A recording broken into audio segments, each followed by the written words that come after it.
Hey there, all you fantastic people. I hope your day has been absolutely wonderful. We're back with another thrilling episode of What If Naruto Became the Bodyguard of Azula. Make sure to show some appreciation to the talented author behind this fanfiction. You'll find the link waiting for you down in the description. In a crossover fanfiction, Naruto and Azula navigate their roles and personal struggles. Naruto mentors Azula, guiding her away from her father's influence. Facing nightmares, Azula finds solace in Naruto's friendship.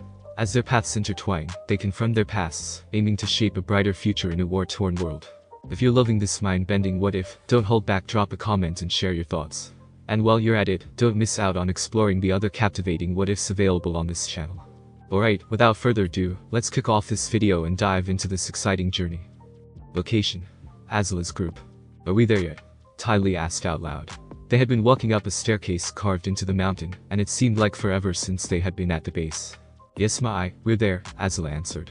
As they walked up the last step, they saw the walls of Yu Dao stretched out before them. Just above the walls were the green tiled roofs of the colony's buildings. She would have they would be red. They were a colony of the Fire Nation, after all. It took us long enough to get here, Mai said as she looked at her Mongoose dragon with an annoyed look. When they had reached the base of the staircase, the Mongoose dragons had been worn out because of hard riding. So, they had dismounted and walked up the staircase alongside them, and asked, "Can we head inside now?" "Good idea," Ty Lee agreed. She wanted to get inside so they could find a place to relax a little bit. They were about to move forward when Naruto held out his hand, motioning them to stop. "Wait a moment," he told them as he kept scanning the surrounding area. "What is it, Naruto?" Azula asked him, becoming alert. "We're about to get a visitor." She was confused by those words. "What are you?" Before she could finish the sentence, they heard a whistling sound, and then saw something crash in front of Naruto's feet. Looking up, they saw that someone garbed all in black. They could tell that the attacker was female because the clothing did not hide her curves, and she had not covered her hair, which was brown and done in a female's hairstyle. "You're getting better, but you still can't hit me," Naruto told the attacker as she pulled the chain in her hands, and retrieved the object in front of Naruto's feet, which turned out to be a spiked meteor hammer. He walked forward, putting some distance between him and the girls. He shifted the gen on his back. He had packed a spare, just in case the one he had been using was lost or destroyed. The attacker growled, swung the chain a little, and hurled the meteor hammer at him again. He ducked his head to dodge it, and then the attacker threw the other end of the chain, which was also a spiked meteor hammer at him. He did a little jump, and as he was in midair, he shot out his hands and landed in a perfect handstand. Shifting his weight forward, he let his body fall to the ground. As he was about to hit the ground, he tucked his body in and rolled forward. He then leapt forward out of the roll and charged at the attacker. The attacker reacted by bending the earth in front of her to form a barrier. Naruto didn't slow down in response to the earth-bending attack against him. As soon as he reached the wall, he put one foot on it and immediately started to run up it. He cleared the top in less than 5 seconds. Drawing out his jan, he stabbed it into the top of the barrier. He then proceeded to use it as a handle to swing over to the other side of the barrier, disappearing from Azula's, Mai's and Ty Lee's sight. He tried to pull the jan out of the barrier as he landed, only to have it snap in half, leaving him with the ruined sword. "Damn it," he swore underneath his breath. Not letting something like that stop him, he got in close to the attacker and swept her legs out from under her. As her back hit the ground, she felt the tip of a knife touching her throat. "Lower the barrier," he told her, his voice void of emotion. She did just that. As the barrier collapsed, Azula, Mai, and Ty Lee rushed over to where Naruto was. "Are you okay, Naruto?" Ty Lee asked. She had gotten worried once he had gone over and they couldn't see him. "I'm fine," he replied. He threw a glare at the broken pieces of the jan. "I'm annoyed to hell and back at the sword, but I'm fine." "What are you waiting for, Naruto?" "Kill her," Azula commanded. His attacker was at his mercy. Now was the time to finish it. He should kill her right now and be done with it. He looked at her and then smiled. "Now why would I do that?" he asked her as he put the kunai that he had used against the attack away. He held out his hand to the attacker. She took it and he helped her get up. "I'm going to get you one day, Naruto," she said with determination shining in her eyes as she pulled down the mask covering the bottom half of her face. He simply laughed in response to the newcomer's declaration. "That's the spirit," he told her, making her smile back at him. "Who is this earthbender, Naruto?" Azula asked. That dangerous tone in her voice, the one where everyone who knew her would find a good hiding spot, should have warned him to answer the question carefully. However, since he had been with her for so long, he didn't fear that tone. "Azula, Mai, Ty Lee, this is Kori Morishita," he introduced them to the attacker. "Hello, it's nice to meet you all," she greeted them with a welcoming smile. "Why was she trying to kill you?" Ty Lee asked. It was weird. One minute, they were battling it out and the next, it was like it didn't happen. Both laughed at that. "Kori wasn't trying to kill me. She's been trying to beat me in a spar ever since I was first posted here," the blonde told them. "So far, she hasn't succeeded. That earned him a frown from her, which she had just smiled in response. Why didn't the soldiers stop her? I can see them up there, Mai told him as she pointed up to the gate. When they all looked up at the walls, they did indeed see Solider walking their patrol and looking down upon them. She couldn't really see them, but she was fairly certain that they were amused. They know what she's been trying to do. Also, her dad is the mayor of this place. He pointed behind him at the town to emphasize his point. Cory looked a little embarrassed by that fact, if the small blush on her face was anything to go by. After a minute of silence, it was Azula who spoke. We should enter the town and introduce ourselves to Mayor Morishita then, she spoke. It was protocol after all. Agreed. Let me greet the troops first. As they approached the gate, he turned to the others. He took a few steps forward and looked up at the guards above the gate. Taking a deep breath, he opened his mouth and proceeded to bellow. Attention to all military personnel. You know damn well who's talking right now, so pay attention. I am currently standing in front of the gates with Princess Azula and her 2 friends. If these gates are not open within 15 seconds, I will be taking over the morning training exercises and everyone will attend, no exceptions. He lifted his head up to look at the sun. I am timing you, starting now. Never had Azula, Ty Lee, or Mai seen a gate be opened that fast. Not only was the gate opened quickly, but there was also an honor guard waiting for them on the other side. It's good to see you again, Lord Naruto. They all chorused together. It's good to see you all again as well, he told them with a warm smile as the group walked through the gate and into the town. The honor guard was about to fall in behind them when he spoke again. However, you took 16 seconds to open the gate. Therefore, I will see you all on the training field at 4 in the morning. Never in her life did Azula think to see the men and women of the Fire Nation army, the mightiest army this side of the planet has ever seen, cry like babies when they heard what came out of Naruto's mouth. Location: Galing. Aang, Sokka and Katara stood in a marketplace with Momo on Katara's shoulder and Akala at Sokka's side. Team Guy stood nearby, keeping an eye out for any potential threats. After the meeting with Sifu and talking about Kurenai being pregnant, the teams from Konoha had finally gotten down to brass tacks. They eventually decided that the teams would remain separate but would work together. One team would guard Aang, and the other 2 teams would try to locate Naruto or get information on him. Seeing as Team Kurenai had already done the part of protecting Aang and his group, Guy volunteered his team to do it next. The first village they came across after the swamp and an encounter with some unique Fire Nation men on Komodo rhinos was not an incident they liked to remember. Apparently, that one little village detested the Avatar, but when they learned Sokka was Paragon, they all but fell to their knees, welcoming him. One of the villagers revealed to Sokka that one of the previous Paragon's brother founded the village they currently reside in. After getting into a trial that was weird, dumb and was rigged to an extent that even Guy and Lee could tell, Aang had transformed into Kaiashi, and had essentially confessed to killing the village's founder, who was a tyrant. The mayor was all set to have Aang executed, but Sokka had stepped in and revealed a trump card. He pulled out a scroll he brought with him from the Northern Water Tribe, that was titled Basic Laws of the Nations. He announced that even though Chin Village had a bad judicial system, they still had to obey the basic laws that the 4 nations followed. One of those laws was that a Paragon could overrule a court's decision if he felt it was unlawful. With that said, he declared the ruling of the case was void because of their prejudice against the Avatar. The mayor grumbled but complied. However, something strange had occurred. Kaiashi, who still had control over Aang's body, noticed what Sokka had said, and saw the Paragon medallion he had when he showed it to the mayor. She immediately tried to attack him. She blew past Team Guy and Katara, but was stopped when Sokka had, without conscious thought, cut the link between Aang and the Avatar state. The same Fire Nation troops appeared again, but this time, Team Guy was ready for them and easily beat them. After the celebration that night, they decided to quickly leave the town that Sokka had stated was the worst village they had ever visited. Now they were at the marketplace in the town of Galing, but not to shop for supplies. Katara and Sokka went in one direction, while Team Guy went in another direction. Tenta noticed the stalls and gazed at what appeared to be sets of pears on the basket, as the merchant chatted with a female customer, who had finished paying for her purchase. In another section of the marketplace, Guy was in the middle of an argument with a merchant who was selling bags of rice, but when he tried to pay him in Ryos, the merchant was upset. We only deal with Earth Kingdom cans, none of that paper currency. The merchant snapped, who snatched the bags of rice back from Guy's hands. Where can I go to exchange for your local currency? Guy asked back, but the merchant snorted. I don't know. It's not like we're dealing with the merchants who travel here from across the seas. No one knows what the market is like across the seas, west of the Fire Nation. Now, scram.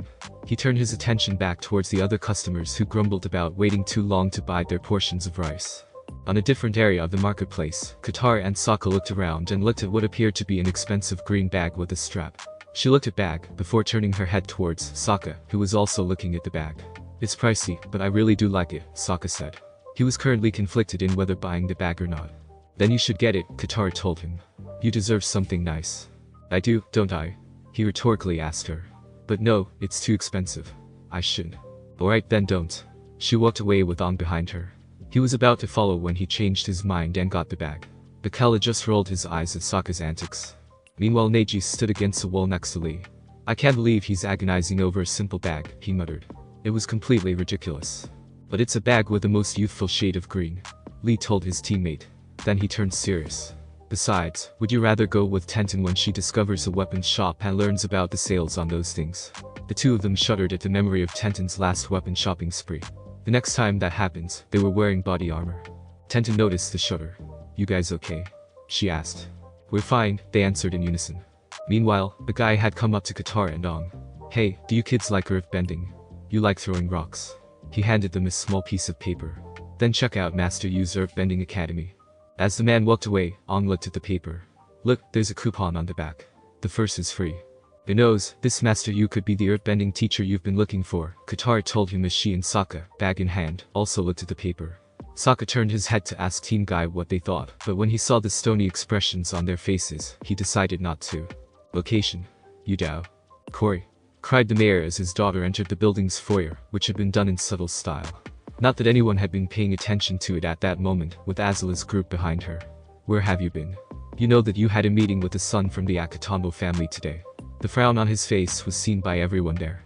Before she could reply, Naruto asked, so that's your excuse this time? You wanted to avoid a guy.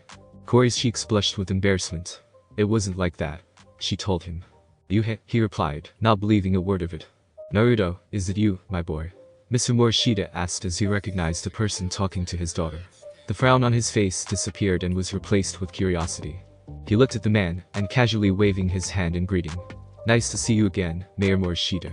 The mayor walked up to him and proceeded to give him a bear hug. It's good to see you again, my boy, he declared, tightly squeezing him in the hug.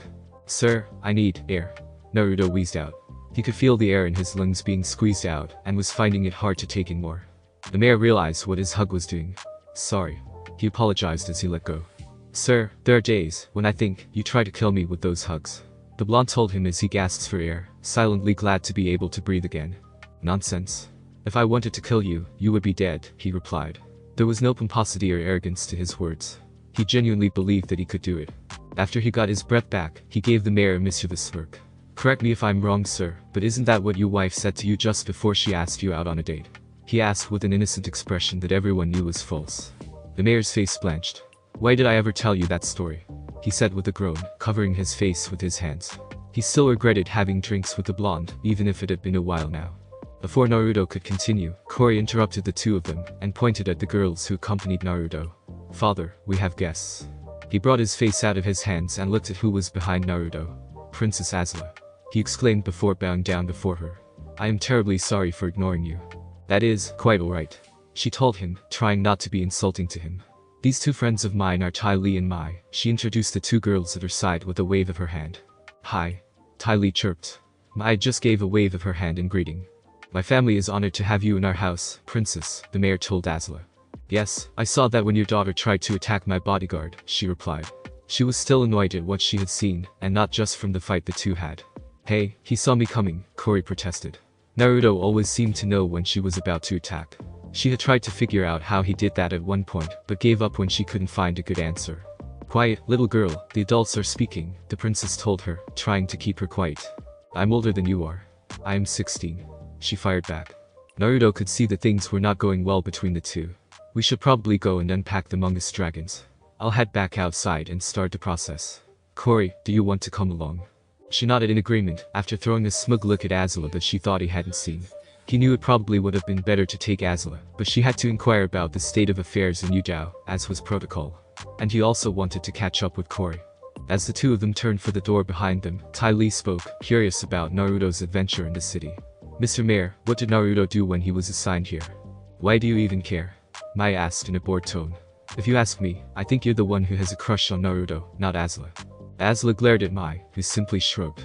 You know, there will be a time when asking questions could end badly. I'm just curious, Mai. Wouldn't you want to know what Zuko did at his first assignment? When she didn't answer, the acrobat turned back to the mayor. So, what did he do? She repeated her question. The mayor shrugged. I assigned him to be my daughter's guard, he answered like it was a simple thing that didn't need a lot of thought. Both Azula and Naruto went stiff as boards, but for different reasons. Of all the things he could have said, he went with that Naruto thought in a small panic. When he took a chance and looked behind him, he saw Azula giving him a look that said, "Explain, now." He could feel the tension getting very, very thick. At that point, he decided to beat a hasty retreat from the room. Location: Galing. Aang decided to try out Master Yu's academy. He didn't think much of it and told the rest of the group that after the so-called lesson was over. Team Guy silently agreed with him. They had listened in when they heard the master offer to put Aang in the next belt if he had paid for an entire year's worth of lessons. At that point, they were ready to destroy the academy. They hated places like this, where you could buy rank if you had enough money. Sokka managed to calm them down before they did something stupid. They didn't any more trouble than they usually got. As this all happened, the other students were leaving the academy. "I think the boulder's gonna win the belt back at Earth Rumble Vi," they heard one of the other students tell his friend as they passed. "He's going to have to fight his way through the best earthbenders in the world to even get a shot at the champ," the other guy replied. Aang perked up when he heard the word earthbender. "Excuse me, but where is this earthbending tournament exactly?" he asked the two as he ran up to them. If the best earthbenders were going to be there, his teacher might be there too. "It's on the island of Nanya business," the first one told him. The two of them began to laugh as they walked away, turning the corner at an alleyway. "I gotta remember that one," Sokka noted as he watched the two leave. It was a good one, if it wasn't used too much. Katara shared a look with Tenten, and they both nodded. "We'll take care of this," she told Aang. "Hey, strong guys, wait up," she called out as she went after the two guys. Tenten was right behind her. Meanwhile, Sokka was looking at the bag he bought. "What was I thinking? I don't need a new bag. Why did you let me buy this?" he asked Aang, only to not get an answer. He dropped the bag on the ground and looked away.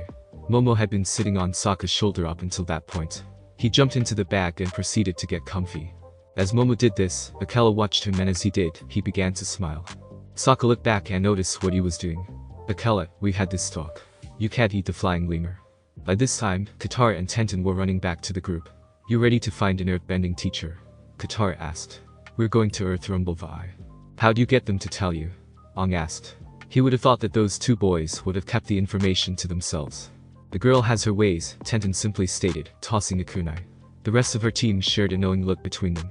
If they were to investigate the alleyway where the two students went, they would find that said students were frozen to the wall and had icicles stuck in the wall just below the one place no man wants to be hit or stabbed in. Location: Earth Rumble Arena. As the night fell, the group headed into the giant cave that held the Earth Rumble Arena. They went down one of the many staircases surrounding the ring, looking for a good spot to watch from. "Hey, front row seats," Aang announced. He looked at the seats. "I wonder why no one else is sitting here," he wondered aloud as they all sat down. As soon as those words left his mouth, a huge boulder crashed into the seats right next to Sokka. "I guess that's why," the tribesman answered. That had been way too close for comfort. A couple more inches and he probably would have lost his head. They turned to face the ring. A man in the middle of the ring bent the earth around him to create a shower of big rocks, which the boulder had come from. He then bent the earth beneath him to raise him up onto a pillar, and then bent it back down into the ring, showing how supposedly good he was at earth bending. "Welcome to Earth Rumble Vi. I am your host, Shinfu," he declared. Katara gave a bored sigh. "This is just gonna be a bunch of guys chucking rocks at each other, isn't it?" she asked, restraining the urge to roll her eyes at the ridiculousness of it all. "That's what I paid for," Sokka answered. He, on the other hand, was looking forward to it. "Indeed. This should be a most youthful event to watch," Lee chimed in. "The rules are simple," the host continued. "Just knock the other guy out of the ring and you win." He leapt up to a ledge as a bell went off. Standing in the ring was now a big, heavily muscled man with a badger mole tattoo on his back, and a really big man who was missing his front teeth, both top and bottom. Round 1. The boulder versus the big bad hippo. Shinfu announced to the cheers of the audience. "Listen up, hippo," the boulder called out as he pointed to his opponent. "You may be big but you ain't bad. The boulder's going to win this in a landslide." "Hippo mad," was the hippo's reply, stomping a foot into the ground and causing a crack. The boulder quickly bent a chunk of the ring at the hippo. It slammed into the hippo, creating a bit of a dust screen. It cleared away, showing the hippo looking no worse for wear and with a big rock in his mouth. He proceeded to bite down on the rock, shattering it, and began to chew on the piece that was in his mouth. He spat it out and began to jump up and down, causing the ring to act like a seesaw.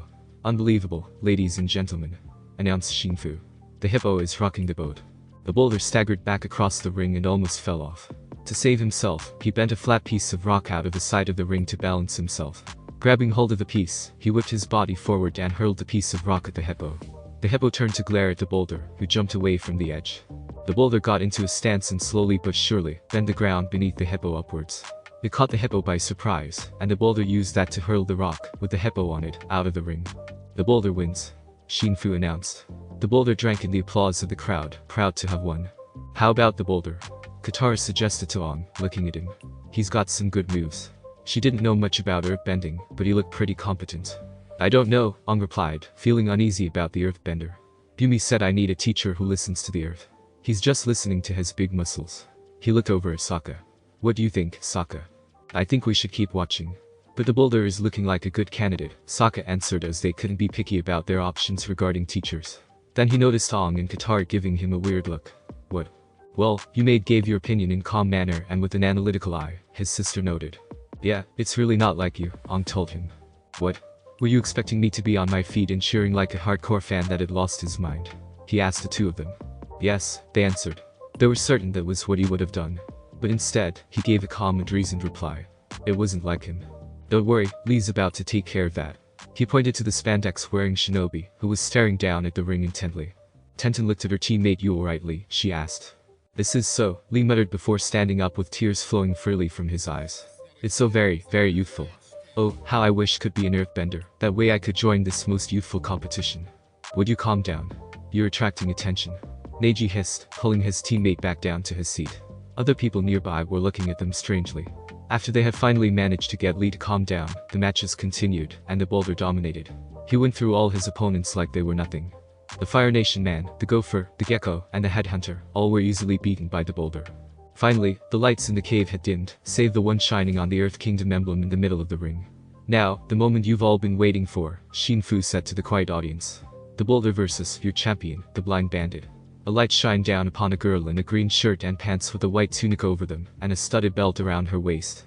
She also wore dark green bands around her waist and her ankles. She wore a headband in her hair that was green and yellow with a white puffball attached to it just above each ear. She held up the championship belt above her head as the crowd cheered her on. She can't really be blind. It's just part of her character, right? Katara asked. The girl's eyes were a light green color but were also unfocused, like she was just looking straight ahead. I think she is, Aang answered, looking at her. But then, how can she fight? Neji asked. Sokka suddenly remembered something that happened in Imashu when Naruto had beaten Team Kurenai. Sokka, allow me to show you something of earthbending that paragons can use. Think of it as a lesson. Naruto took a strip of cloth from his pocket and tied it around his eyes. Now then, let's begin. I think I know how, the tribesman told them. Before anyone could ask him, the boulder spoke out. The boulder feels conflicted about fighting a young blind girl. Sounds to me like you're scared, boulder, the girl taunted. He scowled slightly. The boulder is over his conflicted feelings, and now he's ready to bury you in a rock lunch. The girl pointed at him. Whenever you're ready, the pebble. She insulted him and then laughed. Aang's eyes went white at its sound. He had heard that laugh before. He had heard it back in the swamp. She was the girl in the fancy dress. It's on, the boulder announced. They had a bit of a stare-off, which was redundant when one of them is blind. He made the first move by stepping forward. He brought his right foot down and brought the other foot up. The girl went into her stance and waited. When the boulder began to bring his left foot down, she just simply kicked the ground, sending a line of rocks towards the boulder, but not directly at him. As the boulder brought his foot down, it landed on the rock line, which then curved to the left. The result was the boulder doing the splits, which, apparently, he couldn't do. "Uh-oh," cried out the boulder in pain. The girl quickly followed up with a hand-chopping motion, causing 3 rock columns to jut out of the ring behind the boulder, hitting him hard and sending him out of the ring. "Your winner and still the champion, the Blind Bandit," announced Shinfu. The girl smiled and raised a fist as the crowd cheered. "How does she do that?" Katara asked. She had never seen anything like that before. "She did the same thing Naruto did at Imashu," Sokka told her. Granted, the blonde had done with boots on, but it was still the same thing. Aang nodded in agreement. "She waited and listened," he said with a smile. Shinfu leapt back into the ring. "To make things a little more interesting, I'm offering up this sack of gold pieces to anyone who can defeat the Blind Bandit." The entire cave was dead silent.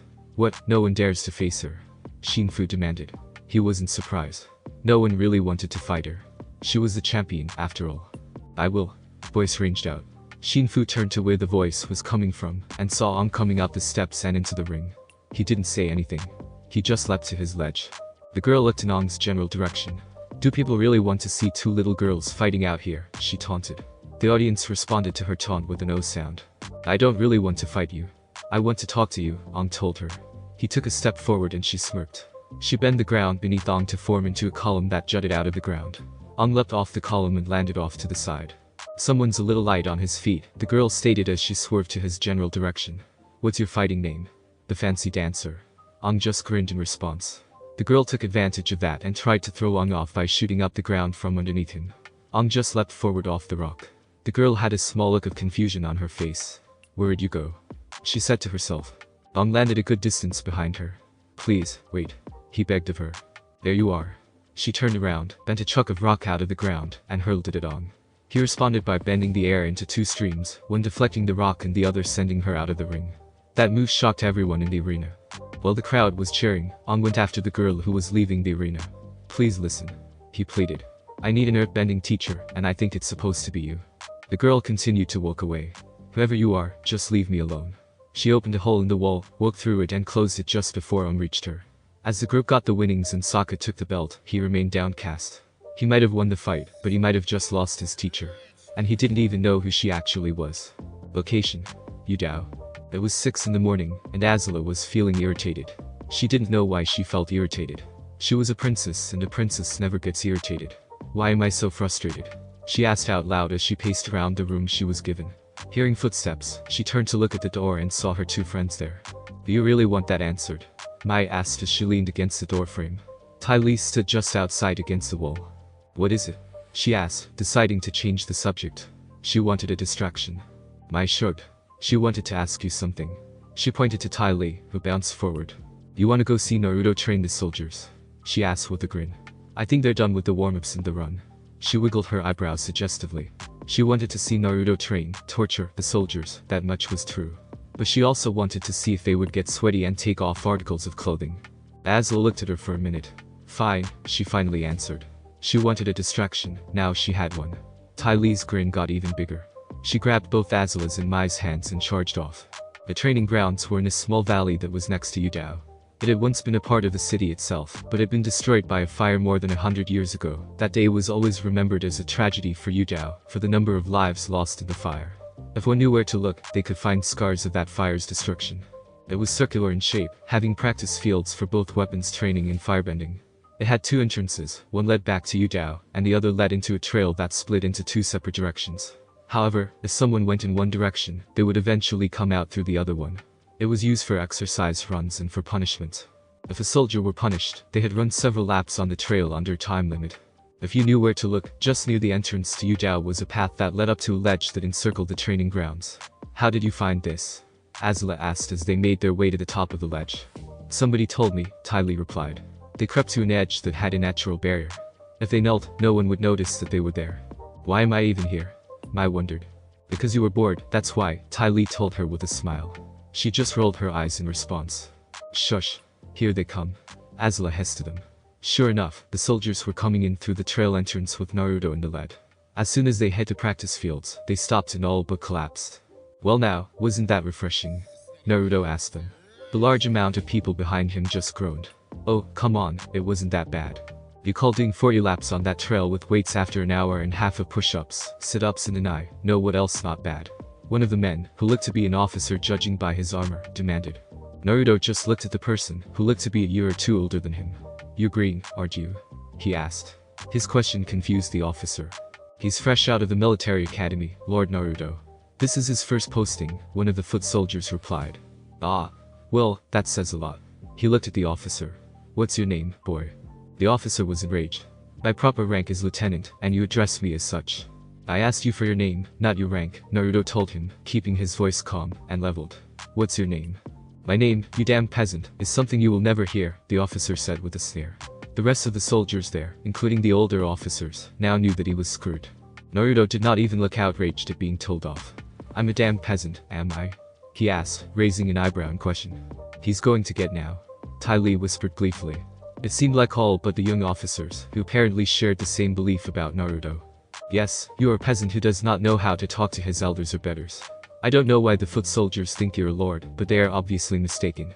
Once I'm done with you, I'll fix that attitude. He promised as he cracked his knuckles in anticipation. You're in for a bruising, you little shit. Done with me? Are you going to challenge me to an Enekai? The fire paragon kept his voice mild as he spoke. The lieutenant scoffed. I know all about you, punk. You think you're some hotshot because you managed to beat the princess in an Ikai when you're not even a firebender. Well, I have news for you, I could beat you easily. Oh? You think you can beat me when the princess of the Fire Nation couldn't? She's a woman, so her firebending is pathetic. I could beat you without even breaking a sweat. At this point in the conversation, unbeknownst to them, both Mai and Ty Lee had to restrain Azula. Let him go. I'm going to kill him, she demanded. No, mocked her firebending, and anyone who did would pay. If you do that, Naruto will know we're here and we don't want that, remember? Ty Lee reminded her as she held her back. I don't care. That fool will burn. Relax, Azula. Naruto will take care of it, Mai told her. She calmed down at those words. He'd better, she said as she stopped struggling to get free. So, you think that you can defeat the one person who was able to beat your own princess, who is a well-known firebending prodigy, and will be able to do that easily? Naruto asked, still not acting like he was insulted. Indulge me, I'm interested. The lieutenant smirked as he laughed in amusement. I already told you, it would be easy. In fact, I'm surprised that you were able to get that job with all those deaths on your hands. Everything went silent as everyone looked at him. What? No comeback. Yeah, I know about all those deaths, I read the records. I'm surprised you're still in the military with all the men you lost. Not that it matters, he said with a careless shrug. They were nothing more than trash, and they would have never amounted to anything more than trash, just like you. The general thought among the soldiers and older officers was, he's fucked. The younger officers agreed with him on some points, but not all of them. Naruto just smiled. But to those who knew the blonde, that smile was the one he gave when someone had gone too far and was about to be humiliated. Without warning, he buried his fist in the lieutenant's stomach, making him double over with a sound of agony. Not wasting any movements or moment, Naruto withdrew his fist and then slugged him across the face. As the lieutenant lay face down on the ground, moaning in pain, he felt a swift kick to the ribs, feeling them crack, and then a foot pressing down on his back. Most of his comrades kept flinching every time Naruto delivered a blow on the offending lieutenant, with one of the subordinates whimpering in fear. I can take any insult you can throw at me. I've heard them all before, he heard the blonde say as he stood over him. However, if there is one thing I will not tolerate, it's someone who disrespects the fallen soldiers who died under my command. They were worth much more than you on any day. You do that again, this will feel I had hardly touched you. He pressed his foot down on the offending lieutenant's stomach. Got it. The lieutenant didn't say anything, as he had passed out. Does anyone else want to insult the dead? Naruto asked everyone standing there. They all shook their heads in the negative. Good. Get him to the infirmary, he ordered, pointing at the body. It was quickly done. After that, the girls just watched as Naruto split them into two teams and fight each other, seeing how well their coordination and teamwork was. 15 minutes later, Naruto started to instruct the non-benders in tactics and formation, with the pikemen undergoing several drills, and the archers practicing in the archery range. He seems to be doing fine, can we go now? Mai asked after watching 15 minutes of the fight. She was getting more and more bored by the second.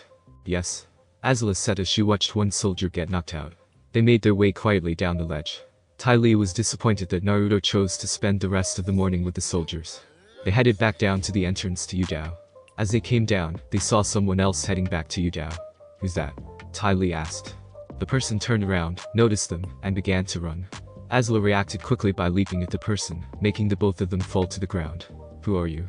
She demanded as she struggled to hold the person in place. Get off of me. The person demanded before bending a chunk of rock from the ground and throwing it at Azula. Azula rolled off to dodge and came up into a fighting position. When she looked at her opponent more clearly, she saw that it was Kori. What are you doing here? The daughter of the mayor asked. I could ask the same of you, Azula replied. Kori blushed. Thought that's none of your business. She stammered, trying to not lose her composure, which wasn't really working. Ty Lee gave a mischievous grin.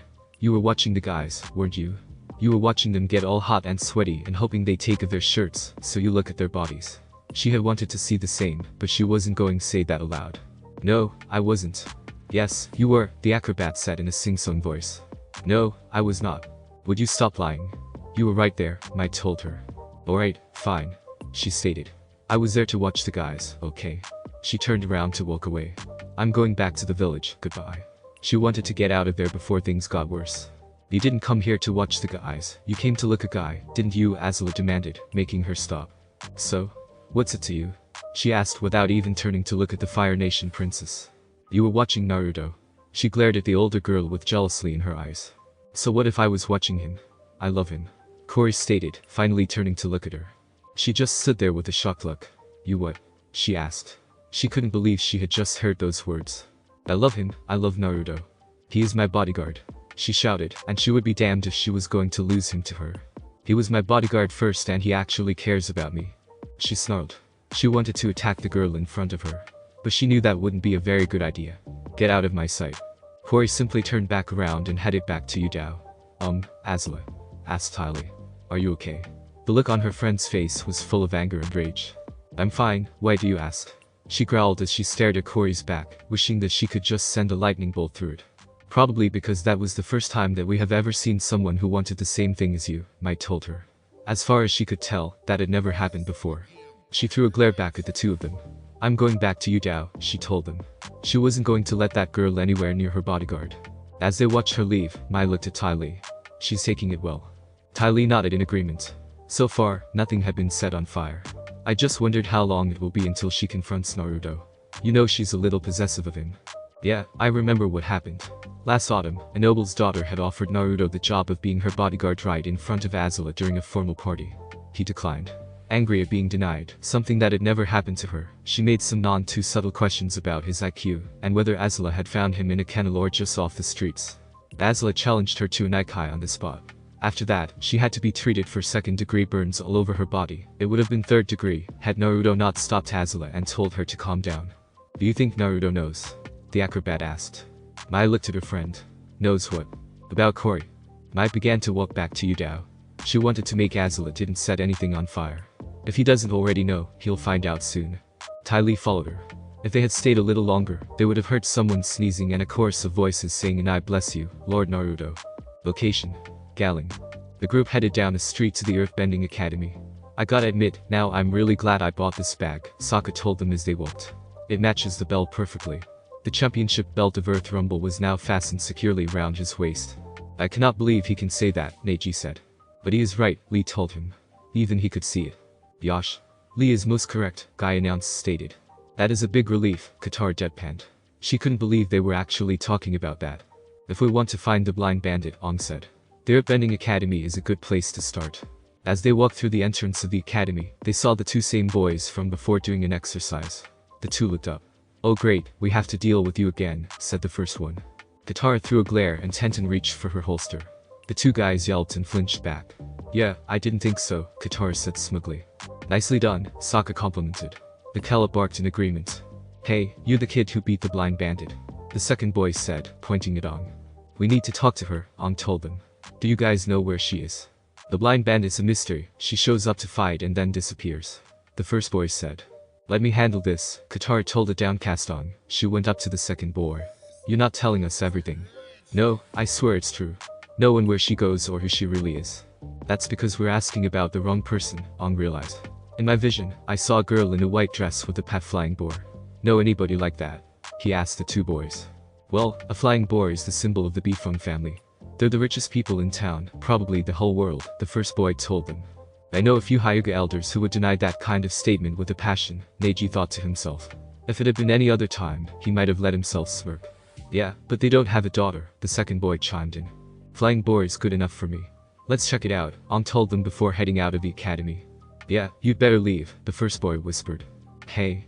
I've got my eye on you too, Katara told them as she left. If I were you, I'd listen, Sokka told them. You don't want to end up like that last guy. What last guy? They asked. Sokka had already left. Location: Bifeng Estates. They crouched down on a small ridge just outside the main gate. Above the gate was the family symbol. That's the flying boar from my vision, come on, Aang told them before they crawled away from the ridge. We should be careful, Neji said, but Aang had already left. Sorry about that, Sokka apologized. He's excited. An excited Aang was an impatient Aang. And an impatient Aang tended to rush things. It's alright. Kami knows he and his team had dealt people like Aang before. Look, I have an idea. Aang is probably going to try and go over the wall. If we don't get in, can you guys try knocking on the front door? The tribesman asked. Team Guy just looked at him. And how exactly is that supposed to work? Tenten asked with a mystified expression. Hinata once told me that the Hyuga clan was a noble family. You're part of the same clan, so you'll be able to talk like a noble. He looked over to where Aang was running off to. I better go and catch up. The Kella, stay, he told the wolf. As Sokka left, both Lee and Tenten looked over at Neji. You think you can do this? Tenten asked him. Yes, I probably could. But if Lord Hiashi finds out about this, I am a dead man. He answered. Aang, Katara and Sokka had gone around to the side, over the wall, and into the garden. They tried to move quietly, but the earth beneath them suddenly heaved upwards, sending the three of them into the air. Both Aang and Katara managed to land on a bush, but Sokka landed face first on the ground. Aang had landed on his back. He tilted his head back, and in his upside-down vision, he saw the girl he was looking for in a familiar dress. "What are you doing here, Twinkle Toes?" she demanded. "How do you know it was me?" he asked. "Don't answer to Twinkle Toes, it's not manly," Sokka told him from where he lay on the ground. "You're the one his bag matches his belt," Katara pointed out as she got back on solid ground. "Touché, sister," he replied, standing back up. "How did you find me?" the girl asked Aang. He started to explain as he got off the bush. "Well, the crazy king told me I had to find an earthbender who listens to the earth, and then I had a vision in a magic," and, as he tried to explain, the girl's face got more and more skeptical. Katara stepped in before Aang's explanation got any weirder. "What Aang is trying to say is the Avatar, and if he doesn't master earthbending soon, he won't be able to defeat the Fire Lord," she said. The girl put her hand in front of Katara's face. "Not my problem. Now get out of here or I'll call the guards," she ordered as she walked away. "Look, we all have to do our part to win this war, and yours is to teach Aang earthbending," Sokka told her. The girl stood with her back to them in silence for a few seconds. Then she turned around. Guards, help." She suddenly cried out in a voice that sounded little and weak, rather than her usual confidence. The three intruders panicked and left. As the three of them ran out of there and back to a wall, the guards ran in. "Toph, what happened?" one of them asked. "I thought I heard someone. I got sacred," the girl now known as Toph told them, still using the same voice. "You know your father doesn't want you wandering the grounds without supervision, Toph," the guard told her as they led her away. Aang scowled, but then had a thinking look on. He grinned and then climbed down the wall. "I've got another idea," he told the other two before heading back to where Team Guy was. "Hang on Aang," Sokka said as they got back to the ridge. "We tried an idea of yours and it didn't work. Now it's my turn." While Aang pouted, Katara looked at her brother. "What's your idea?" she asked him. He pointed to the main gate, which Team Guy was approaching. "Halt," one of the guards demanded. "Who goes there?" Neji stepped forward. "Greetings, I am Neji Hyuga of the Hyuga clan. These are my teacher and my fellow students." He gestured to the rest of the team. "What do you want?" "We heard of the Bifeng family when we passed through Galing. Seeing as it was almost dark, we had decided to pay our respects and ask the master of this estate if we could sleep here tonight," he told them. "The Hyuga clan," repeated the second guard. "I've never heard of them." And he had heard of several noble families and clans. Neji gave a bow. "My apologies, the Hyuga clan is not from the Earth Kingdom. My teacher is taking us on a trip around the world to study different styles and methods of fighting." "Then why are you talking and not your teacher?" the first guard asked him. It was odd to see the student talk and not the teacher. "Because my teacher does not really know how to speak to nobility, and since I was raised as a noble before becoming his student, I know how," Neji explained. Meanwhile in his head he was thinking, "I'm such a dead man. He would be dead the moment Hinata's father heard about this." "We will let Lord Lao know of you and your request," the guard told him. He turned and walked into the compound. At this point, Sokka decided to walk up to the gate. "There you guys are," he greeted Team Guy. "Sorry, but the market didn't have what you guys were looking for." "That's okay, are the others still at the market?" Tenten asked, deciding to play along. "No, they should be right behind me." Taking that as their cue on, Katara and Akela appeared from the bush. "Who are they?" the remaining guard demanded. "Not to worry, my good sir," Neji told them. "These are also our traveling companions. The bald one with the arrow tattoo has a station that's apparently of great importance." He looked at Aang. "Tell me, what was the title you were given again?" Aang looked confused for a minute, but then caught on the Avatar, he said promptly. The guard looked flabbergasted. "Location: Yu Dao." That night, Naruto, Azula, Ty Lee and Mai sat down to dinner with Mayor Morishita and Kori. It was an informal meal, so a banquet table wasn't used. Instead, it was a small enough table for them to see one another clearly. "Please dig in," the mayor said. "Sir, if you don't mind me asking," Naruto said as the others began to eat. "But where is Mrs. Morishita?" "My wife went to go see her family, but I believe she will be back before the night is out." "Hey, Naruto," Kori said. "How do you think this war will end?" With news of the Avatar returning, the war was brought back to the front of everyone's mind. The gossip in town ranged from how long the Avatar would take to actively challenge the Fire Nation to if he even existed at all. "It will end with the Fire Nation winning, obviously," Azula answered. Unlike the people in the city, she passionately believed that. "You don't know if it's true, Azula," Naruto told her. "The Avatar could very well defeat the Fire Lord. But even if he does that, this conflict will not be over. And he could see the future problem perfectly." "What do you mean, my boy?" Mayor Morishita asked. He was curious to hear what the blonde had to say. "If the Avatar wins, he'll declare the war over. Then he'll try to restore balance to the world," he said using air quotes. That will mean that, eventually, he'll set his sights on the Fire Nation colonies. Us? Asked the mayor. Why would he look at us? He was sure that the colonies themselves hadn't done anything against the Avatar. The Avatar is a kid. He believes that for the harmony to be restored there must be 4 separate nations. When he looks or hears about the colonies, he doesn't see 2 different nationalities working together. He sees Fire Nation people on Earth Kingdom land. But that's absurd. Corey shouted. I'm Earthbender, but I am also a Fire Nation citizen, not just one or the other. She was proud of her heritage, and she damned anyone who said anything about. For once, I actually agree with her, Azula said. It would be absurd for the Avatar to do that, if he won. I know you two see it that way, but the Avatar doesn't. If he wins, odds are he'll try to have the colonies removed. He could see the idiot doing just that, without a care to what the colonists would say or think about it. He would just that it was for the best before shepherding them back to the Fire Nation. In theory, the idea that the Avatar can forcibly separate the people of the Fire Nation from the people of the Earth Kingdom sounded rather extreme. He can't do that. This is my home. Corey slammed her fist on the table. She wasn't going to let anyone take her from her home. Corey, behave yourself. The mayor said. He turned to Naruto. What do you think will happen? Naruto sighed. I don't know.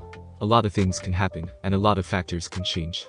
The only thing I am certain of is that if things go wrong and the Avatar messes it all up, we'll dragged into another war that could be much worse than the current one. The table was silent for a few seconds. Well, I guess we just have to hope that doesn't happen, Ty Lee said. She silently hoped that wouldn't happen. But the Fire Nation could destroy the Avatar and win the war, Azula stated. Was she the only one in the room who was thinking that?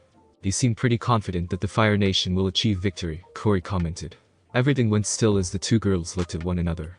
Well, of course, we are the greatest nation there is. And yet you're not even fighting. Instead, she was right here, having dinner. I am the princess of the Fire Nation. I don't need to fight. Her father might want her to be the best of the best, but he wouldn't risk that by letting her near the front line, or even the supply line. Nice excuse. Azula threw her a look. And what's your excuse for not fighting? In case you haven't noticed, I'm an Earthbender. I can't exactly fight with the Fire Nation. You're right. You wouldn't be of any help to the military. They wouldn't let her even near the army or the navy. They would be convinced that she was a spy. At least I would try to help my nation. Corey yelled as she suddenly stood up from her chair, sending it crashing to the floor. But you can't, can you? You're stuck in this colony wishing away on things like trying to fight or hoping that one boy will finally notice you, Azula replied as she too stood up. Azula, what are you doing? Ty Lee and Mai thought as they watched the scene play out. This wasn't like her. She was always the one who remained calm and even-tempered in situations like this. But now, she was on the verge of losing her temper. Both Corey and Azula looked like they were ready to attack each other. Then everyone there heard a chair being moved back. Turning their heads, they saw Naruto standing quietly. Azula, Corey, he said, looking at the 2 of them, come with me. He turned around and walked away into a corridor. The 2 girls followed him. Once they were a good distance away from the dining hall, he turned around to face them. What's going on between the 2 of you? He asked. What do you mean? Azula asked. She was trying to get back to being calm and even-tempered, but it wasn't really working. Ever since this morning, you've both been acting like you want to kill each other. So, I'll ask again. What's going on between the 2 of you? Well, why don't you explain yourself first, Naruto? What do you mean? He asked, confused by her words. I mean why you never told me about her and you being her bodyguard. She snarled, pointing at Corey. It was only for a month, Azula, and it was my first assignment. Yes, I do visit whenever I am sent to the front and nearby. He frowned slightly and looked at her. But that's not what's got you mad, is it? If you were only there for a month and only visited afterwards, how is it that she is in love with you? Yelled Azula, pointing an angry finger at Corey. The silence was almost suffocating after what she had said. What? Naruto asked. You heard me, she said, her voice going from a snarl to a growl. He turned his head to Corey. Is this true? She nodded her head. I love you, Naruto. I've loved you since you were my bodyguard. And she hadn't stopped, not even after he had left. He dropped his head and gave a sigh. Why is this happening? He silently asked himself. The fox did not comment. Corey, I do love you, but I don't love you in that way. I'm sorry, he said to her, raising his head. Corey looked like she was about to cry. Tears began to well up in her eyes. I think you 3 had enough excitement for one day, a voice from behind them said. Naruto turned around. Mrs. Morishita. I thought you were to be back later. I had picked up my pace when I had heard that you had come to visit, Naruto, the wife of the mayor said as she stood before the 3 of them with her arms folded. But I see I've come at the wrong time. No, ma'am, he replied, his voice relieved. If anything, you came at the right time. She went over to her daughter. Then I shall take Corey to her room. Her hand came to rest on her daughter's shoulder. I'll be right along. I have to make sure Azula gets to her room. He turned and gave her a look that said to not say a word. She wanted, but she didn't. The two groups left one another and went their separate ways. Location: Bifeng Estate. After an introduction to both Lord Lao and Lady Poppy, who were Toph's parents, Aang, Katara, Sokka and Team Guide joined them at dinner. They were initially worried about Akela, but Sokka reassured them that he was well behaved. During the dinner, Aang told them that he still needed to find an earthbending teacher. Lao suggested Master Yu, but Aang tried to subtly tell him that Toph was supposed to teach him, at least, as subtle as the air nomad could be. The result of that was food was flung everywhere, while both Aang and Toph had a staring contest. At that point, Poppy asked if they wanted to move to the living room for dessert. "I'm sorry about that," Neji apologized as they sat in the living room. "Sometimes, Aang gets a little excited and does something rash." "That's quite alright," Poppy answered. "Tell me, Master Guy, was it?" Master Yu asked. Never had he heard such an odd name before. "That is correct," Guy answered. During their time there, he had tried not to show his youthfulness. Instead, he tried to act like a serious teacher in front of their hosts. As it turned out, it wasn't hard. He had a more difficult time trying not to show his outright disdain of the earthbending teacher. "What is it exactly that you teach your students?" he asked. "Seeing as the four of you are not benders, I wonder what there is to teach them." Both Guy and his students could hear the condescension in his voice and see it in his smile. "I have trained Tenten in the usage of weapons, and have helped Neji with his family's martial arts style." "Both are geniuses," he replied. "And what of your third student?" asked the earthbending master. "If you did not call him a genius, then it obviously means that he isn't one." At this point, both Neji and Tenten had to subtly restrain Lee from attacking Master Yu. "I have trained Lee in my own style," the Goken Guy told him. "He is a genius of hard work. Personally, I believe that a genius of hard work can beat a genius at their own game at any time." He chuckled like it was all somewhat amusing. "Please, if he is not a natural genius, then he cannot beat one. That is his fate." At this, Neji smirked. "Master Yu, what you just said reminded me of someone I knew," he said. "Oh? And who was that?" "Myself." Looking at the confused looks he was getting from everyone except for his team and Toph, he continued. "A couple of years ago, I had believed what you believe. I believed that fate controlled everything. That it was inescapable, and everyone had a destiny. I was full of pride, but I was also full of hate at the role that destiny had given me. I lashed out at people because of my hate." The room was silent. "What happened?" Lao finally asked. He felt like he was hearing a story. "My hatred had grown too much. In a tournament that our village hosted, I lashed out at a member of my own family, and had almost killed her. I felt no shame at what I had done." His tone turned sorrowful as he remembered what he did. "Then a boy, when I had deemed a failure, swore an oath on her blood to win against me, when we would face each other in combat." "The blood oath?" asked Aang. "Wasn't that a bit much?" It sure sounded like it to him. Not to him, it wasn't. Soon, the day came when we fought each other. I struck him down again and again, trying to tell him that fate and destiny couldn't be broken. But no matter how many times he fell, he would always get back on his feet and continue to fight back. Finally, I asked him why he kept trying to defy his destiny to lose at my hands." "What did he say?" Sokka asked. "He said because people called me a failure. I'll prove them wrong." It was at that point that he defeated me. After the match was over and I couldn't move, he came over to where I lay on the ground. He said that if a failure like himself could successfully change his destiny, what could be a so-called genius would be able to do. After that, I had renounced my belief in fate and destiny." "What happened to the boy?" Poppy asked. Neji shared a look of sorrow with his team. A few months later, he left the village behind with no explanation and no intention to return. "One of the reasons we are on this journey is so that we can find him and ask him why he left. We hope to see him and convince him to come back with us." "What was his name?" Toph asked from where she sat. She was curious about the person she had just been told about. Naruto Uzumaki," the answer made Aang, Katara and Sokka share a look. One of their enemies, quite possible the most dangerous one, had that kind of effect on Neji. It was hard to believe. "As interesting as that story is," Master Yu said. "What exactly is your point?" "Fate does not control you. If Lee is a genius of hard work, then he is a genius of hard work. There's not a doubt in my mind that if he could, he would be able to beat me." As Master Yu took this all in, Sokka turned to look at Lao. "Excuse me, I have a question," he said. "When we walked in here, we passed a small room that had an urn on a pedestal. Is it important?" When he had glanced at the urn in passing, he had gotten a weird feeling, like he should know what was in it. Lao nodded in realization. "That room is a shrine, and the urn holds the ashes of the first Bifeng," he answered. "Why do you wish to know?" "I was just curious, that's all," the tribesman replied. He reached out to have some more tea. As he did, the medallion somehow managed to slip out. Both Lao and Poppy noticed it and knew what it was immediately. "You are a paragon?" Toph's father asked him. Sokka looked down at his medallion. "Yes. Do you have something against them?" He remembered what Feng had said, and wondered what could have happened to earn that kind of response. Not at all, we greatly respect the Paragons, Poppy told him, bowing her head in respect to him. Tell us, what do you know about the history of the Paragons? Nothing, really, he answered. That was something he hoped to correct. Was the first Bifeng a Paragon? No, not just that, Lao said.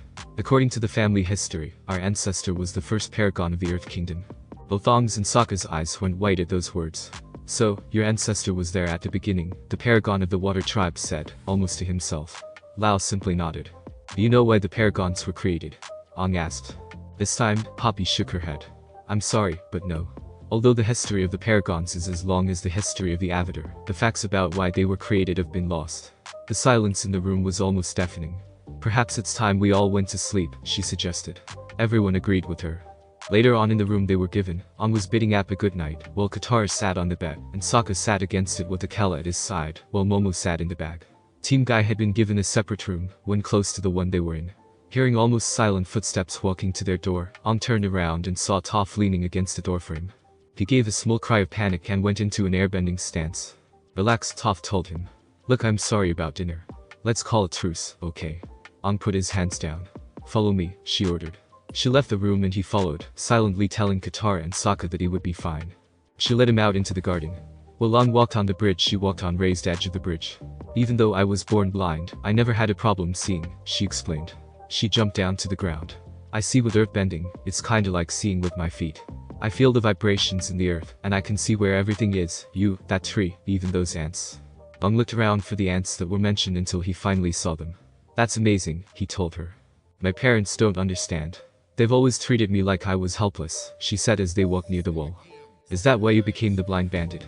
It was beginning to make sense to him. Yeah, she answered. Then why stay here where you're not happy? They're my parents. Where else am I supposed to go? She couldn't think of any place else but here. You could come with us, he offered outright. She got to be free of her parents, and he got an earthbending teacher. Yeah, you guys get to go wherever you want. No one telling you what to do, that's the life, it's just not my life. She then turned to her right, then knelt and placed a hand to the earth. We're being ambushed, she exclaimed before grabbing Aang by the hand and running off. As they ran, a dirt trail appeared behind them. It quickly caught up and then cut them off. Popping out of the tunnel that caused the trail was someone Toph knew. The gopher from Earth Rumblevie. Before they could fight back, the two were trapped in cages, specifically metal cages. As Aang looked out through the bars, Toph was a little short to do that. He saw people he did not expect. I think you kids owe me some money, Shinfu told them with the rest of Earth Rumblevie members behind him. Location: Yu Dao. Hori lay on her bed with her mother sitting next to it. A knock was heard coming from the door. Mrs. Morishita went over to the door and opened it slightly, revealing a person's face. Naruto, she said, looking at the blonde. Ma'am, he greeted. Can I come in? Young man, I have half a mind to take you outside, give you a thorough beating, and then bury you in the earth, she threatened him. She tried to make sure her daughter came to harm, and yet, it had happened. You have every right to do so, ma'am, he replied. But I would like to talk to Cory before you do so. He wanted to get everything out into the air and try to clear it all up. To do that, he needed to talk to her. You broke her heart, she told him, quiet anger filling her voice. And now I want to explain myself. She deserves that. Mrs. Morishita was silent for a few minutes. Yes, she does, she agreed before quietly opening the door. Thank you, ma'am, he told her as he walked in. Can you do me a favor and go talk to Azula? The princess? She asked as she narrowed her eyes. Why? She's gone too long without a lecture from a mother figure. To anyone else, it would have sounded odd and cryptic. But she understood what he meant. Very well, I will go talk to her. She went past him and out the door, closing it behind him. Once he knew that she had left, he turned to the bed. Cory, he called out.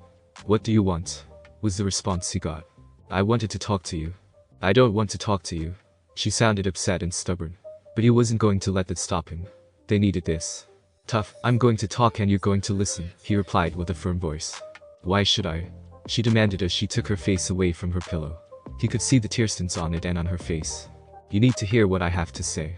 He walked over to the edge of the bed and sat down. Why are you in love with me? He asked, looking straight at her. What? She asked with confusion in her voice. She had never expected that kind of question to come from him. Why are you in love with me? He repeated. It had to be asked and he knew it. I don't really know why. You're best at everything, you're smart, and you look so cool, she listed of the reasons. He frowned at the words and shook his head. That's not love, Cory, that's a crush, he told her gently. But a crush can turn into love, she protested. That's what she had been hoping for all this time. It's true that a crush can turn into love, he admitted. But that only happens when you realized your crush has imperfections. And Kami knows he had imperfections. You don't have any imperfections, Naruto. She couldn't see reason he would have any imperfections. He was perfect. And that's why you're not in love with me. You only have a crush. Tears began to form in her eyes again, threatening to fall. I am too in love with you, she said. She wanted to believe that with all she had. Naruto noticed the tears and gave her a hug. Trust me, you're not. At that point, she lost control and began to bawl like a baby. She held onto him as she cried, her body shaking with each sob. He waited for the crying to turn into sniffles. Corey, I told you that I did love you, remember? He asked her. She nodded, not trusting her voice. There are many kinds of love, and the love I have for you is that of a sibling. What? She said. He pulled away from the hug so that he could look at her face. I love you like a sister. That's important to me. She stayed quiet for a minute and then smiled. Well, it's not the love I wanted, but I'll take it. She could be happy with that. Corey, to me, a family is most important, he assured her. The ones you love always become a part of your family. I guess you're right. Mom and Dad already consider you a member of the family. They had done that back when he had been posted in Yu Dao. He smiled. You see? That's it right there. Just do me a favor, Corey. She grew curious. What? Find someone who you'll be able to fall in love for what they are and not what they can do. I've seen what a crush can do to a person, and it doesn't usually go anywhere. Speaking from experience, are we? The Kyuubi asked with dry sarcasm. Yes, we are. I had a crush once, remember? Naruto silently answered. Of course, I remember. I was there. And he remembered everything that had happened. He ignored the fox and brought his attention back to Corey. Are you feeling better now? He asked her.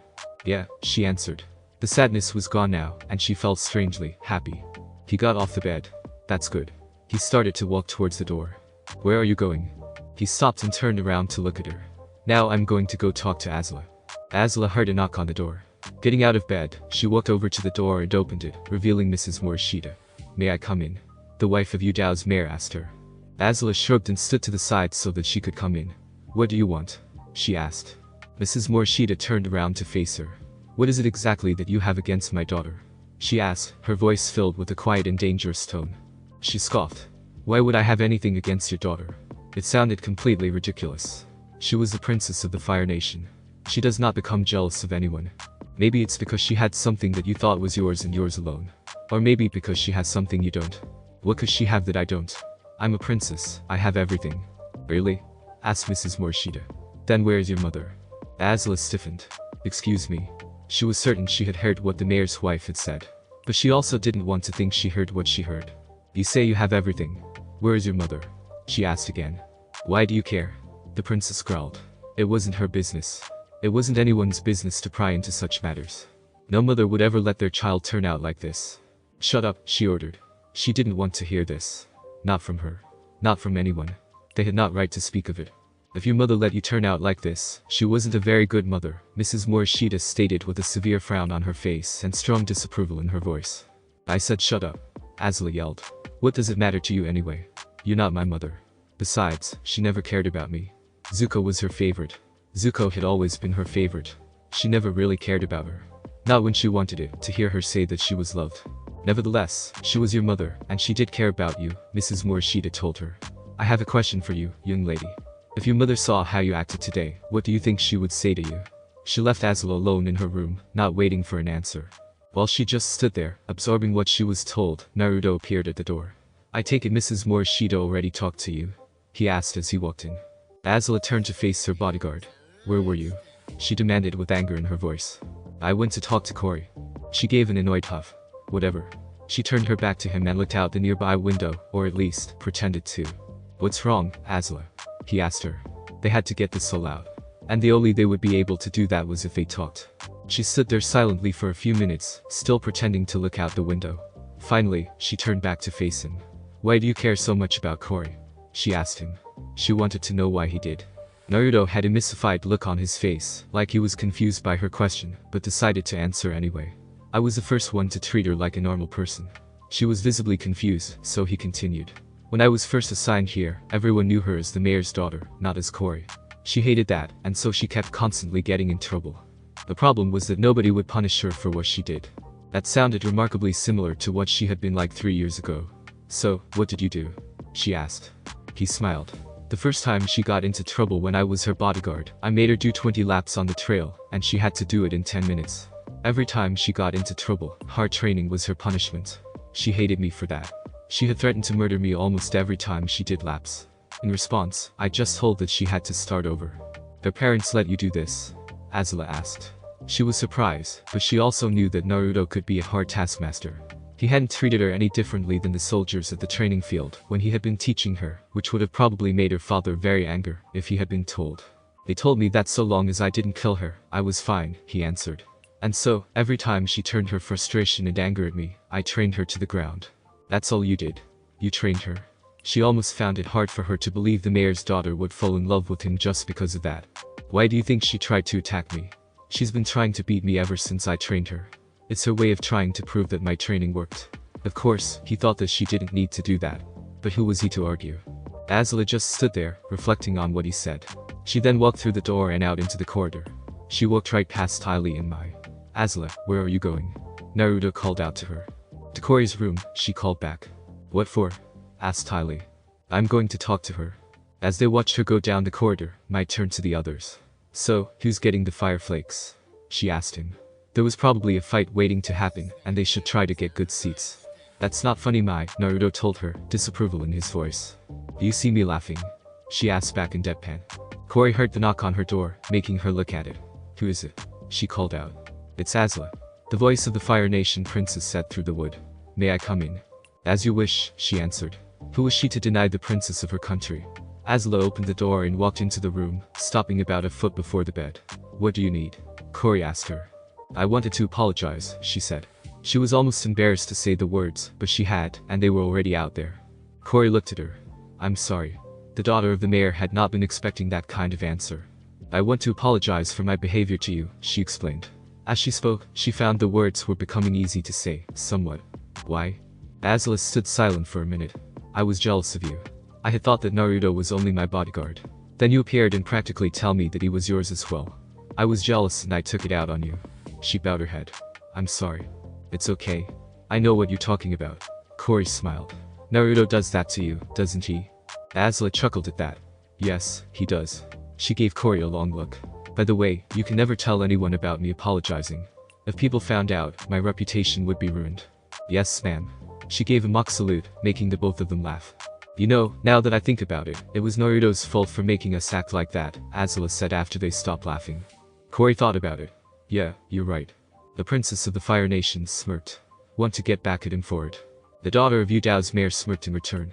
I already have an idea. Location. Bifeng Estate.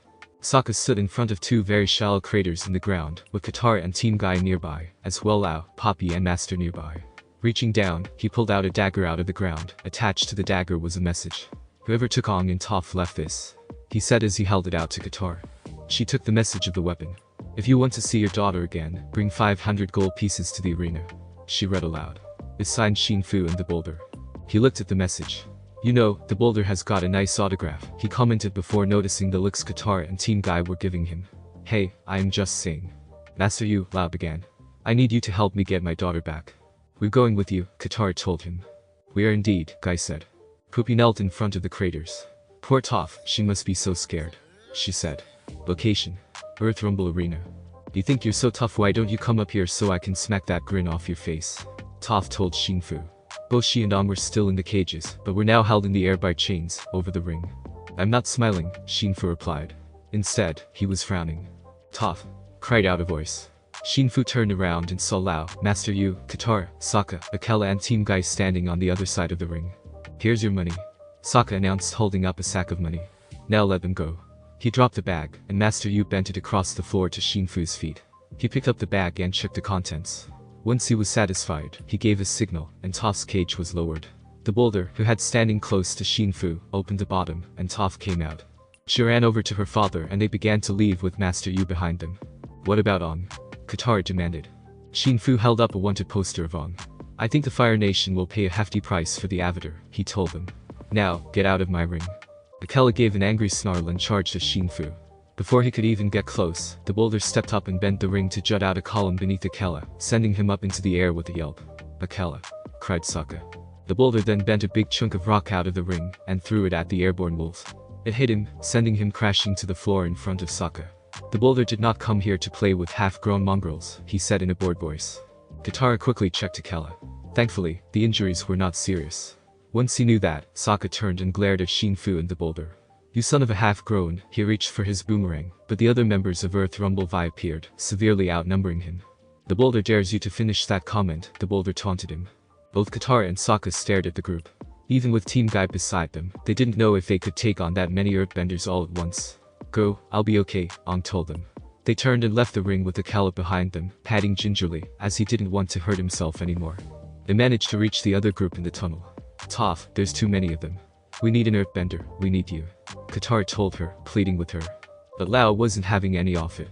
My daughter is blind, he told them with anger in his voice. She is blind and tiny and helpless and fragile. She cannot help you. At this point, Toph had had enough. She jerked her hand free of her father's grip. Yes, I can. She began to walk back over to Katara and Sokka. Lord Lao, Guy spoke up as he waited for the others to head back out of the tunnel. Sooner or later, your daughter will want to be free of your protectiveness. Perhaps sooner is better than later. He then turned and followed, leaving Lao to ponder his question. Meanwhile, the members of Earth Rumble were also leaving the place, just in the other direction. Aang was being held by the hippo. As they approached the staircase, a wall of earth sprang up in front of them. They all turned their heads to see Toph on the other side of the ring, with Sokka and Katara behind her. Team Guy had decided to hang back and wait. Let him go, she ordered. I've beat you all before and I'll do it again. The boulder takes issue with that comment, the boulder responded. The hippo tossed Aang's cage away, and they all charged forward. Both Sokka and Katara moved forward to fight, but were stopped by Toph. Wait, she told them before concentrating a bit, feeling the vibrations of her opponent's feet. They're mine. She went into an earthbending stance and forced the Earth Rumble members back, while also creating a dust screen. As her father watched with worry from the stance along with Master Yu, Team Guy and Akela, Toph entered the dust screen. The first person she encountered was Fire Nation Man, who was doing poses. Once he noticed that she was there, he tried to bend a stream of dust at her. She simply smirked, sidestepped, and sent the Fire Nation Man out of the ring, and crashing into the floor by way of a rock line. As the fight went on, Sokka and Katara, who had skirted around the dust screen to get to the other side of the ring, were trying to get Aang out of the cage. Hit it harder. Aang told Sokka, who was banging on one of the locks with the rock. I'm trying, he replied. Meanwhile the gecko, who had been moving through the dust screen, looking for his opponent, was hit on the head by a small pebble. Looking at where it came from, he saw Toph and immediately reacted by leaping up off the ring floor with rock balls in hand, and hurled them at her. When they got near, she just grabbed them and tossed them behind her. As the gecko was coming down due to gravity, he was hit by a column which sent him flying again. He got hit again by another column, and then a third, each time gravity took over his flying abilities. The third sent him flying out of the ring and straight into Fire Nation Man, sending the two of them back onto the ground. The gopher tried to sneak up on Toph by tunneling. He popped up behind her and threw a rock ball at her. However, she knew he was coming. So, when the rock ball reached her, she whipped around, grabbed the rock ball and threw it back. The result was the gopher was being hit and flew out of the ring and crashing into the gecko and Fire Nation Man. Sokka finally managed to break open the lock, letting Aang free. He popped out of the cage ready to fight, only for Sokka to shake his head and point. His finger pointed to the hippo, who was swinging a large rock emblem at nothing, coming out of the dust screen. Soon afterwards, the boulder flew out of the dust screen with a shout. The two of them quickly turned back around and saw Toph follow them out of the dust screen. The boulder growled, and the hippo thumped his chest. The two charged forward with the headhunter swinging in from behind with rock in hand and screaming as well. The screaming tipped Toph off. She was standing on the Earth Kingdom emblem in the middle of the ring, and so when the boulder and the hippo also reached the emblem, she literally bent the emblem to twist it around. The result was the headhunter crashing into the boulder and the hippo. Toph took advantage of that and sent them flying out of the ring and into the gopher, gecko, and Fire Nation Man. I never knew, Master Yu said to Lao. Your daughter's amazing. People you least expected from do that to you, Neji stated. He knew that from experience. Toph now stood at one end of the ring with the dust screen covering the other side. Bringing her hands down, she bent the dust away, revealing Shinfu standing there. He loosened some muscles in his neck and took his stance. Toph simply hocked one in response. She then got into her stance and slowly they circled each other. Shinfu started it off by bending a barrage of rocks at her. Toph bent the ring to form two triangular slabs in front of her, making a shield. The barrage of rocks hit the shield, but nothing broke through. She then bent one of the slabs forward at Shinfu. He twisted up into the air and to the side to dodge the incoming slab. He stuck his hand into the ring while in midair and hurled a rock ball at Toph. She simply took one step to the side and let the rock ball fly right past her face. She retaliated and sent Shinfu out of the ring, and landed squarely between Lao and Master Yu. She's the greatest earthbender I've ever seen. Master Yu told her father as Aang and the others gathered around Toph. Location: Bifeng Estate. Toph stood in front of her parents while the others sat behind her. Dad, she began. I know it's probably hard for you to see me this way. But the obedient helpless little blind girl that you think I am just isn't me. I love fighting. I love being an earthbender, and I'm really good at it. I know I've kept my life secret from you, but you were keeping me secret from the whole world. You were doing it to protect me, but I'm 12 years old, and I've never had a real friend. So, now that you see who I really am, I hope it doesn't change the way you feel about me. Of course it doesn't change the way I feel about you, Toph, he told her. It's made me realize something. It has? She asked, her hopes rising. Yes, I've let you have far too much freedom.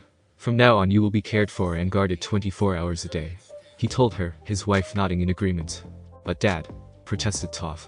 We are doing this for your own good, Toph Poppy told her, stopping her from making any more arguments. Please escort the Avatar and his friends out, her father commanded. They are no longer welcome here. As the group was being led away, Aang looked back. I'm sorry, Toph, he told her. I'm sorry too, she replied. Goodbye, Aang. I also looked back. Lord Lao, you never answered my question. Lao didn't say anything and looked away. This is most unyouthful of you, he accused her father as they were led away. No one noticed the tears coming from Toph's eyes. Aang stood on the edge of a cliff overlooking the Bifeng estates. Don't worry, Katara told him, trying to be reassuring. We'll find you a teacher. There are plenty of amazing earthbenders out there. Not like her, he said in reply. They climbed aboard Appa where Sokka, Momo, Akela, and Team Guy already were. They were about to take off when Aang heard something behind them. Turning around, he saw Toph in her colossal gear running up to them, a traveling pack slung across her back. Toph. HH said in joy. What are you doing here? My dad changed his mind, she told them as she stopped beside Appa. He said I was free to travel the world. While Sokka and Katara shared a look of confusion, Team Guy did not believe a word she said. Well, we better get out of here before your dad changes his mind again, Sokka said. Good idea, she replied. You're gonna be a great teacher, Toph, Aang told her. He had no doubt about it. Speaking of which, I wanna show you something. Okay. He hopped off Appa, but just as he landed on the ground, Toph sent him into a tree via an earth column she bent out of the ground. Now we're even, she told him. I'll take the belt back, she said, holding out her hand. Sokka took it off and tossed it down to Toph. Unfortunately, he forgot she was blind, so the belt landed on her head, sending her to the ground. Sorry, he apologized just before Aang fell out of the tree. Soon enough, Appa was flying through the night sky with a new passenger on board. Location: Yu Dao. That was a good workout, Naruto said as he came out of the bath adjacent to his room. He had just gotten back from the morning exercises with the military. Clad only in his pants, he headed back to his bed to get the rest of his clothes when he notices the door was knocking. Who is that? He wondered aloud as he walked to the door. He opened it and was immediately bombarded with high-pitched squeals of its Lord Naruto. He slammed the door shut, locked it and put his back to it so that they wouldn't get through easily. It's the fangirls, he thought in a panic. Yes, it is, the Kyuubi noted, slightly fearful. There were a very few things in this world that could frighten a Biju. And fangirls, or fanboys, depending on the Jinchuriki, were quite high on that list. How did they find me? He demanded, mostly to himself. I didn't tell anybody about where I was sleeping, except for, he went still as the notion went through his head. They didn't. Apparently, they did. Those two are so dead when I get my hands on them. He promised. He knew that he might have unintentionally been the source of anger between them, and he knew that he should have expected some kind of payback. But this was going too far. The thumping on the door was getting louder, as were the cries of please let us in Lord Naruto. And I want you babies. It brought him back to the reality he was currently in. Kid, right now you should probably focus more on getting out alive, the Kyuubi told him. The fox had lived long enough and had been sealed into enough people to know the horror of fangirls and fanboys. He was in no hurry to see it again. Naruto looked around the room for an exit, only to find none. Of all the rooms I had to choose, I had to pick the one that didn't have windows. He bemoaned the fact. Then make one. The door wouldn't hold for long. His Biju urged him. The two of them could hear the door starting to crack against the relentless pounding. Quickly making a one-handed Rasengan, the blonde charged to the wall he knew led to a room that had windows. He burst through the wall into the empty room, opened the window, and leapt out just as the fangirls broke through the door. I'm safe, he thought in triumph as he landed on a nearby rooftop. Ah, kid. Don't look down. He, of course, did look down and saw fangirls in the streets. He could tell they were fangirls because of the banners that said, "We love Lord Naruto."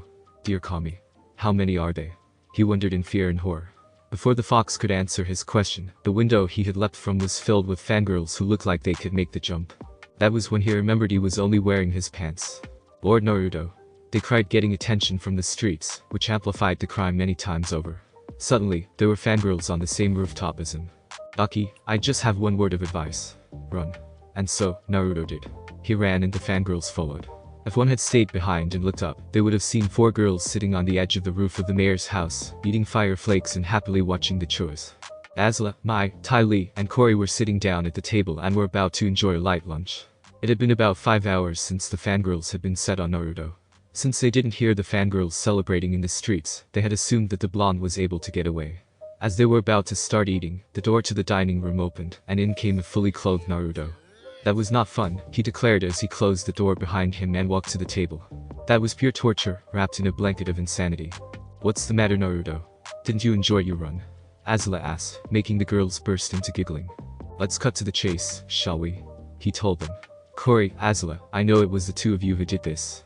As a prankster, I commend you. But I must also prank you back. He turned to Azula. And since you gave me no warning, I shall do the same to you. Since I lost the fangirls 2 hours ago, I went to see some people. They should be arriving soon. He looked over to Corey. I must admit, Corey. I did not know you had them. It was quite a surprise. Both Azula and Corey began to get nervous at his words. Who's coming? Corey asked.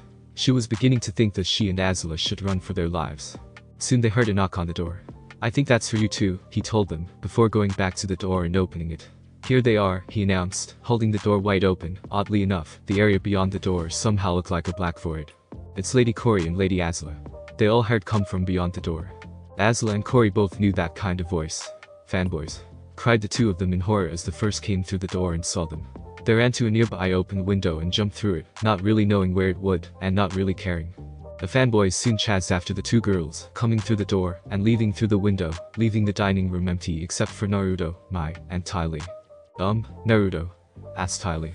Wasn't that a bit much? Not at all, he replied as he sat down at the table. I let them off a little easy. How so? Asked Mai. I could prank them in a way that would force them to strip to their undergarments, and then I would have introduced the fanboys, he explained before helping himself to the lunch. Both Mai and Ty Lee just stared at him. The 2 of them, as well as Azula and Corey when they heard about what he said later, had learned a good lesson that day. You don't prank an Uzumaki. They will prank you back. Thanks for listening. I do hope you enjoyed. If you want the next part of this video, like, subscribe and comment down below, and turn on the bell notification. And also check out other videos that I have created and enjoy. See you in the next video. Peace.